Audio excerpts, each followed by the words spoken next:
Hello friends, welcome to my channel Sayantika's kitchen. তো বন্ধুরা, হঠাৎ মিষ্টি খাওয়ার ইচ্ছে হলে বাড়িতে কিন্তু খুব সহজে বানিয়ে নিতে পারেন এই লাল আলুর ল্যাংচা।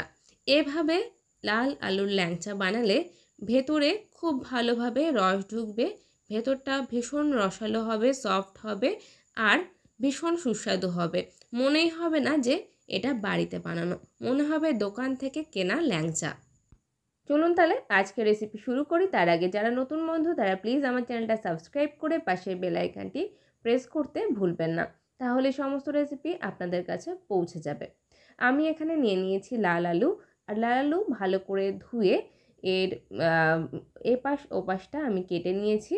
আর এবার একটা কড়াইতে জল দিয়ে এর মধ্যে আমি লাল আলুগুলো এক এক করে দিয়ে দিচ্ছি।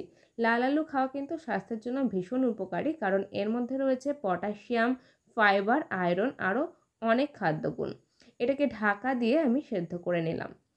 এবার ফিরে এলাম, মিনিট 20 পরে আমি ফিরে এসেছি আর দেখে নিচ্ছি লাল আলু কিন্তু ভালোভাবে সেদ্ধ হয়ে গেছে। টাইম কিন্তু কম বেশি আপনাদের লাগতে পারে, আলু যেরকম হবে সেরকম বুঝে। এবার লাল আলুগুলোকে তুলে নিয়ে আমি ঠান্ডা জলের মধ্যে রেখে দিয়েছি যাতে এটা ঠান্ডা হয়। এবার উষ্ণ গরম অবস্থাতেই আমি লাল আলুর খোসাটা ছাড়িয়ে নিচ্ছি। লাল আলু এখানে খোসাটা খুবই পাতলা, তাই জন্য ছাড়াতে একটু অসুবিধা হচ্ছে। আর এবার লাল আলুগুলো আমি একটি পাত্রে নিয়ে নিয়েছি, আর একটু উষ্ণ গরম অবস্থাতেই লাল আলুটাকে আমাদের এইভাবে হাত দিয়ে এভাবে ম্যাশ করে নিতে হবে। আপনারা কিন্তু ম্যাশার থাকলে বাড়িতে সেটা দিয়েও ম্যাশ করতে পারেন, তবে উষ্ণ গরম অবস্থাতে কিন্তু অবশ্যই এটাকে ম্যাশ করবেন, তাহলে এটা খুব ভালোভাবে মিশে যাবে। আর এতে কিন্তু দানা থাকলে হবে না, আর সেদ্ধটাও খুব ভালোভাবে করতে হবে যাতে এটাকে ম্যাশ করলে পুরো একদম মিহি হয়ে যায়, আর মানে কোনো দানা যাতে না থাকে। তাই জন্য এইভাবে এটাকে ভালো মতো দেখুন একদম মোমের মতো গলে গেছে। এটাকে করে নিলাম এইভাবে স্ম্যাশ। এবার এর মধ্যে দিয়ে দিচ্ছি আমি ময়দা। প্রথমে আমি 4 টেবিল স্পুন ময়দা এখানে দিলাম, আর দিয়ে দিচ্ছি সুজি দিচ্ছি 2 টেবিল স্পুন। এর মধ্যে এবার দিচ্ছি গুঁড়ো দুধ, মানে আমুল দুধ দিয়ে দিচ্ছি এখানে 2 টেবিল স্পুন। আর ঘি দিয়ে দিচ্ছি, এখানে জমা ঘি আছে তাই 1 টেবিল স্পুন আমি ঘি এখানে অ্যাড করলাম। এখানে আপনারা চাইলে কিন্তু ঘি বেশিও দিতে পারেন। এবার ঘি দেওয়ার পরে ভালো মতো এটাকে সব কিছুর সাথে মেখে নেব। আর সুজি আছে যেহেতু, এটা কিন্তু ভীষণ সফট হবে, আর বাইন্ডিংয়ের কাজটা ভালো মতো করবে ময়দা। এখানে ময়দার বদলে আটা কিন্তু আপনারা ব্যবহার করতে পারেন, তবে ময়দা ব্যবহার করলেই বেশি ভালো হয়। আর ঘি দেওয়াতে খুব ভালো এটা একদম মোলায়েম হয়ে যাবে। এটাকে খুব ভালো করে আমাদের মেখে নিতে হবে। বেশ খানিকক্ষণ ধরে এটাকে খুব ভালো করে মাখতে হবে যাতে সুজিটা ভালো মতো মিশে যায়।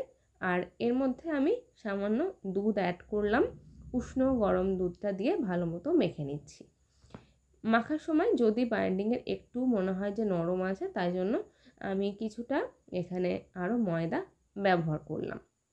এটা আপনারা মাখতে মাখতে বুঝতে পারবেন যে যদি মনে হয় যে একটু ময়দার প্রয়োজন আছে, তাহলে আর একটু ময়দা বা সুজি অ্যাড করে নিতে পারেন। এবার ভালো মতো আবারও এটাকে মেখে নিচ্ছি। মিনিট 10 সময় ধরে এটাকে ভালো মতো মেখে নিয়েছি। এবারে উপর থেকে আমি ঘিটা একটু মাখিয়ে দিচ্ছি যাতে উপরটা শুকিয়ে না যায়। আর এটাকে এবার আমি রেস্ট টাইমে রেখে দেব আধা ঘন্টার জন্য, যাতে এর মধ্যে সুজি আছে সেট হতে একটু সময় লাগবে। সুজিটা ফুলে উঠবে রেস্ট টাইমে রেখে দিলে। আধা ঘন্টার জন্য এটা রেস্ট টাইমে থাকুক, ততক্ষণে সিরাপটা বানিয়ে নিই। একটি পাত্রের মধ্যে দিয়ে দিচ্ছি চিনি 1 কাপ, আর এই একই কাপ মেপে আমি দিয়ে দিচ্ছি এর মধ্যে এবার 1.5 কাপ জল। ভালোভাবে এটা একটু মিশিয়ে দিচ্ছি, আর এর মধ্যে এবার দিয়ে দিচ্ছি ছোটো এলাচ ফাটিয়ে 2টো। আর আবারও এটাকে আমি নাড়াচাড়া করে মিশিয়ে দিচ্ছি। আর এবারে গ্যাসের ফ্লেমটা হাইতে রেখে সিরাপটা তৈরি করছি। দেখুন এটাকে আমি হাই ফ্লেমে রেখে দিয়েছিলাম। এবার দেখিয়ে দিচ্ছি, এটা কিন্তু একতার বা দুতারের প্রয়োজন নেই, জাস্ট এরকম আঠালো একটা রস তৈরি করতে হবে আমাদের। রসটা তৈরি হয়ে গেছে, এবার আমি এটা নামিয়ে রাখছি। দেখি ডোটা কতটা সেট হয়েছে, দেখুন বেশ ভালো কিন্তু ডোটা নরম হয়ে গেছে, একদম সেট হয়ে গেছে। আর এখানে এবার আমি ঘি নিয়ে নিচ্ছি হাতের তালুতে। আর ঘিটা ভালোভাবে মেখে নিলে একদমই হাতে এটা চ্যাটচ্যাট করবে না, ডোটা ভালো মতো এগুলো তৈরি করা যাবে। তো ল্যাংচা তৈরি করার জন্য হাতে একটু ঘি মাখিয়ে এরকম একটুখানি নিয়ে নিলাম ডো। বেশ বড় বড় বানাবো, তার জন্য অনেকটাই ডো নিলাম। এবারে এগুলোকে তৈরি করছি। তো এটা কিন্তু ভালো মতো মাখতে হবে, না হলে কিন্তু এগুলো ঠিকঠাক তৈরি হবে না। এই দেখুন, এরকম কিন্তু গাটা মসৃণভাবে এটা তৈরি হয়েছে। আরও একটা আমি বানিয়ে দেখাচ্ছি।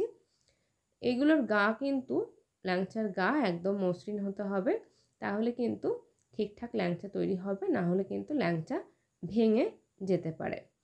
এই একইভাবে আমি সব ল্যাংচাগুলো তৈরি করে নিলাম। আর দেখুন, ঠিক এভাবে এগুলোকে তৈরি করেছি। এবারে এগুলো ভেজে নেব। কড়াইতে রিফাইন্ড অয়েল গরম করতে দিয়ে তেলটা একটু গরম হয়ে আসলেই এর মধ্যে আমি এই ল্যাংচাগুলো দিয়ে দিচ্ছি। তেল খুব বেশি গরম করে কিন্তু এগুলো দেওয়া যাবে না।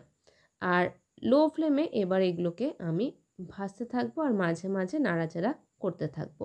এর আগে আমি অনেক মিষ্টি রেসিপি আপনাদের সঙ্গে শেয়ার করেছি, যেরকম লাল আলুর গোলাপ জামুন আর সুজির গোলাপ জামুন সহ আরও অনেক রেসিপি। আপনারা যদি না দেখে থাকেন, এই ভিডিও শেষে আমি মিষ্টির রেসিপির প্লেলিস্ট অ্যাড করে দেব, দেখে নিতে পারেন রেসিপিগুলো। আর লাল আলুর অনেক রেসিপি আপনাদের সঙ্গে অলরেডি শেয়ার করেছি, সেগুলোও কিন্তু আপনারা দেখে নিতে পারেন। লাল আলুর পরোটা, আরও অনেক রেসিপি। তো দেখুন, এভাবে আমি লালচে করে ল্যাংচাগুলোকে ভেজে নিয়েছি, যেরকম ল্যাংচার কালার হয় ঠিক সেভাবে। আর তেল ছেঁকে এগুলোকে তুলে রসের মধ্যে দিয়ে দিলাম।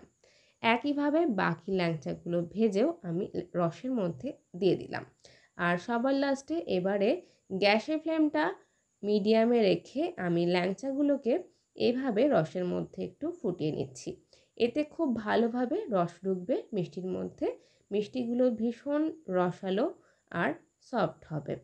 তৈরি হয়ে গেল আমার আজকের রেসিপি লাল আলুর ল্যাংচা।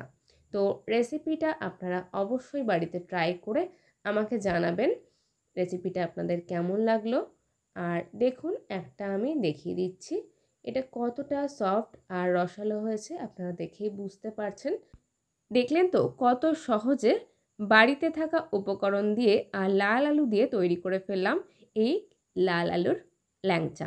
এগুলো কিন্তু খেতে ভীষণ সুস্বাদু হয়েছে, যেরকম রসালো আর সেরকমই সুস্বাদু। যদি রেসিপিটা ভালো লাগে প্লিজ লাইক, কমেন্ট, শেয়ার করুন। আর বাড়িতে ট্রাই করে আমাকে অবশ্যই লিখে জানাবেন রেসিপিটা আপনাদের কেমন লাগলো। নতুন বন্ধু হলে চ্যানেলটা সাবস্ক্রাইব করুন আর পাশে বেল আইকনটি প্রেস করে দিন, তাহলেই আমার সমস্ত রেসিপি আপনাদের কাছে পৌঁছে যাবে সবার আগে। আজকের মতো এ পর্যন্তই। সবাই খুব ভালো থাকবেন। ধন্যবাদ।